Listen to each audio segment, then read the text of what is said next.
Welcome everybody to What's Up, your wealth and business accelerator to fast track your success.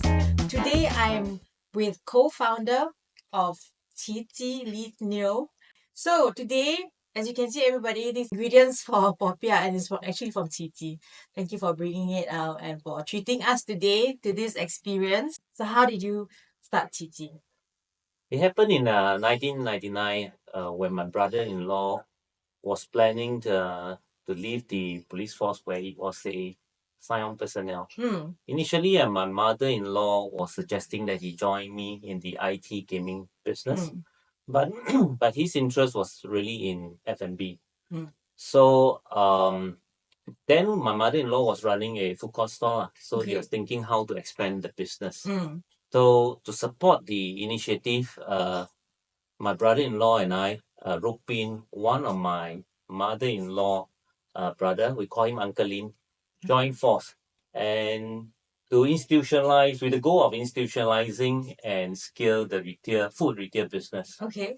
So then we straight jump into a central kitchen concept, and in fact, many of the people from the food industry thinking that, in fact, advise us that that's a suicidal Oh really? approach. Really? Yes.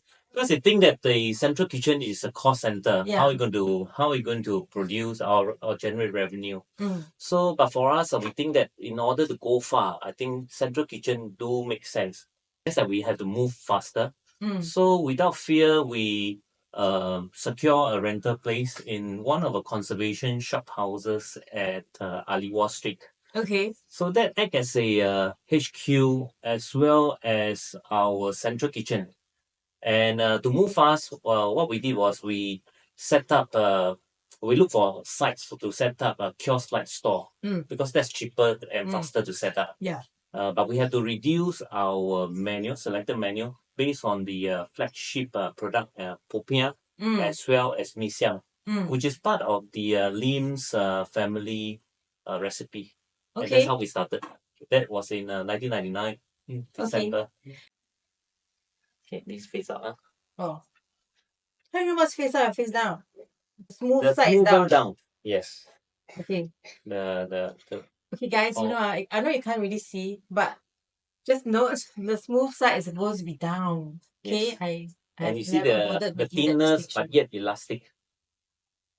Yeah. So that gives you the QQ feeling. Right. Mm.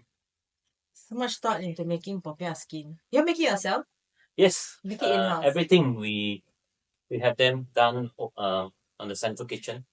Yes. Okay. All the ingredients, including the skin. Yes. This is the difference. Okay. Yes. The And skin. that's probably many years of R&D, how to produce a skin. Yeah. Okay. What is the proper way to make a popiah? Just so we're obvious. Apply the sweet sauce first. Yes. The sweet sauce. And then followed by, if you want chili, you can put chili, and then garlic. Okay, sweet sauce, chili, and then garlic. Okay, Yes. so what?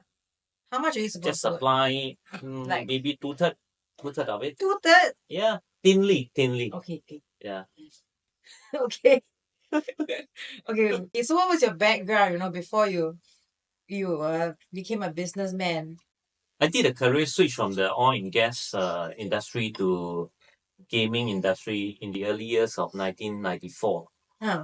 Because during then I observed that the oil and gas industry is a protected industry for the big boys. So from that observation, I tell myself, what would be the opportunity? I think that there will be limited upside. So I switched to IT gaming industry. Okay. And then it was a sunrise industry. Oh. Sunrise industry. And the good thing is that we deal with a lot of individual enterprising owner, SME. Yeah. So in the entire supply chain. Yeah. So and that's how I entered into the gaming business before I venture into the food Okay. business. What motivated your choice, to focus on all these local food? So I would say that that's also our vision, and that is to preserve the Singapore culinary heritage. by scaling and institutionalize the food business.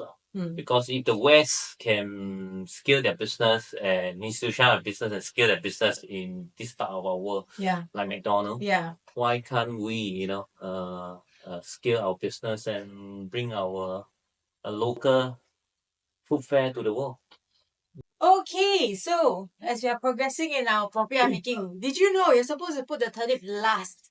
Yeah, what was the rationale for that? Because the turnip is moist. Even you dry it and it's still moist. So if you put it first, that will cause the skin to tear when you try to wrap it. Yes. Okay, so how many outlets do you have now for Qiji? Still small, 15 outlets to date, and we have a catering unit. Yeah, so right. Then how did you survive during COVID? I would say we were lucky. At a very early stage, we established the omni retail channel capabilities way back in 2012. Okay. So when the unfortunate pandemic outbreak occur, we were able to pivot almost immediately to fulfill takeaway and food and delivery services. Okay, so what is the number one biggest mistake F&B businesses tend to make? In local context, I think is to expand too fast and undermine the manpower crunch challenge. Okay. So as the saying goes, the number one attribute still go back to the basic. And number one attributes for a successful entrepreneur is basically focus on people, because the best people forms the best company. Okay. Yeah. So you have good people, well trained, and that will enable you to have a good foundation for rather than rush into expanding, and then when you face manpower crunch, you can't deliver the service that you want. Okay. Yeah. Okay. So then, what is the secret of success for your F&B business? Perseverance. Okay. And strive to scale by maintaining our mantra of service mantra. That is consistency, efficiency, and affordable in price. I speak for our type of food. Yes. And our type of business model. Yeah. Okay. So that's the secret, the secret sauce for your business, Yes. Okay. So what's the best way to fold your popiah? There is no best way, but in my opinion, is to fold from the left and right first. Yes, so you get the shape, right? Yeah, firm, and then you bring it down, tuck it in, Okay. and you roll. Okay. Yeah. It's nice that the skin is very stretchy. Yes. Okay. So do you have to? It's so pretty. Do you have to cut it? Do you have to? Need not. You can just eat it like a wrap. Like a wrap, like for our catering, we want to keep it moist, so we cut it half a roll, and I see. for the wrap and ready, people can just pick up. Your skin is. It's up to you if you want to, cut it into 4 slices or 5 slices. It's fine. Treat it like almost like a sushi. Otherwise, eat it like a wrap. Yeah, I really like the wrap. The texture of the wrap really is quite different from other popiahs. Yes. Skins. Yeah. Okay. So then, how do you stay relevant? As a business, so many F&B businesses pop up here and there everywhere with different kind of concepts. Then how do you stay relevant? I think continuous learning and embrace change. From a corporate point, we keep our culture of togetherness. And for decision making, we will always based on integrity. That's based on a core value of integrity, kinship, and stewardship. And do not lose sight of our vision. Yeah. Okay. Just cut and not try to draw it.